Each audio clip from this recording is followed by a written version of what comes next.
Back in 1986, something incredible happened in the skies over Brazil. It turned into one of the most credible, most baffling, and most officially documented UFO events in history.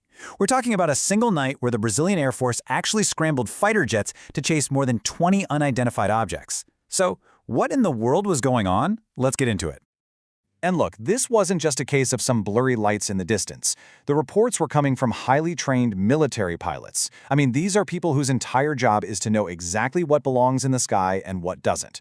Their testimony is really the core of this whole mystery, describing technology that, for all intents and purposes, shouldn't have existed. So let's paint the picture. It's the evening of May 19th, 1986. All of a sudden, air traffic control towers start lighting up like crazy with reports of these strange objects in the airspace around major cities like São Paulo and Rio de Janeiro. This wasn't some minor blip. This was a full-on aerial crisis that played out for hours.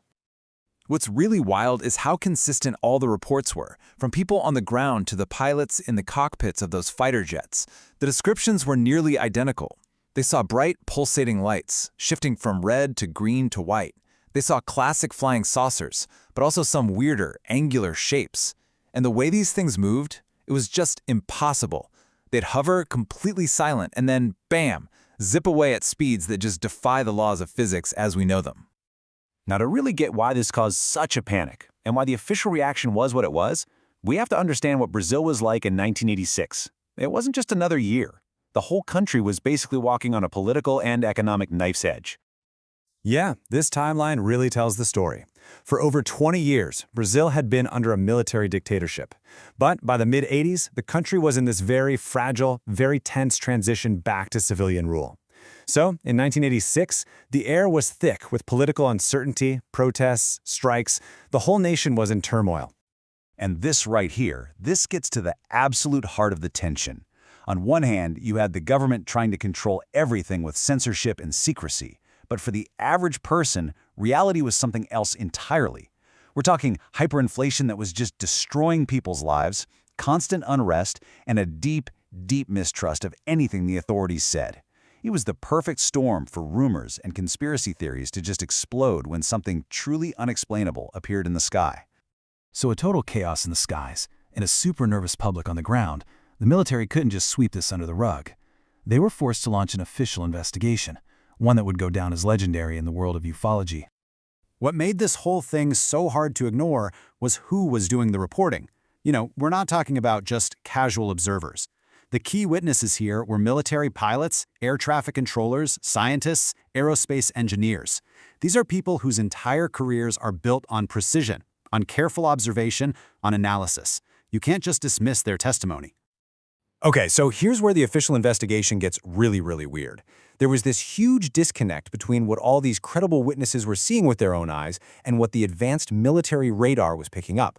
Witnesses saw distinct shapes like disks and orbs. Radar just saw blips appearing out of thin air. Pilots saw these silent, hovering craft while the radar was tracking them moving at unbelievable speeds in what the operators literally called crazy dancing patterns before they just vanished completely. And this, right here, is what makes the 1986 Brazil flap so unforgettable. The official investigation came to a stunning conclusion. The objects were real. They were solid. They seemed intelligent. They were right there on the radar. But their behavior, their speed, their ability to maneuver, it was all completely impossible for any known aircraft in 1986. Period. So, if these objects were real, but they defied all known technology, what in the world were they? Well, three main theories cropped up to try and make some sense of that insane night. All right, theory number one. This is the big one, the one you probably saw coming. Extraterrestrial visitors. For a lot of people, this was the only explanation that even began to fit the extraordinary evidence. The argument for this is pretty straightforward. I mean, the maneuvers seem to just laugh in the face of physics. The technology on display was clearly far beyond anything we had publicly. The total silence of the craft suggests some kind of advanced propulsion we can't even begin to understand. And all of it was backed up by tons of consistent reports from rock-solid independent witnesses. But what if the answer wasn't from another world, but from right here on Earth? That brings us to theory number two. This was all just a test of some top-secret military technology, maybe even from a foreign power. To get this theory, you have to remember the time period. The Cold War was still very much a thing, and it was an era of super-fast, super-secret aircraft development. We know things like stealth aircraft were being tested in secret, so it's definitely plausible that their strange shapes and weird flight patterns could be mistaken for something otherworldly, especially since extreme secrecy was just how these projects were run. And finally, you have the most skeptical take on the whole thing, that the entire event was just a massive misidentification of natural or atmospheric phenomena, all amplified by that tense social climate we talked about. So, the idea here is that you had a perfect storm of factors. Maybe highly trained pilots somehow misidentified bright planets like Venus. Or perhaps atmospheric illusions, like mirages or even rare weather events like ball lightning, created these strange lights. You mix all that in with a country that's already on edge, and you can see how one strange sighting could snowball into a massive national event. But here's the thing, whatever the real cause was, the 1986 flap wasn't just some news story that faded away. It left a permanent mark on Brazilian culture and really on the whole global conversation about UFOs. You can almost see how an event like this becomes a legend. It all starts with widespread, credible sightings that get everyone talking. Then the media jumps on it, amplifying the fear and the wonder.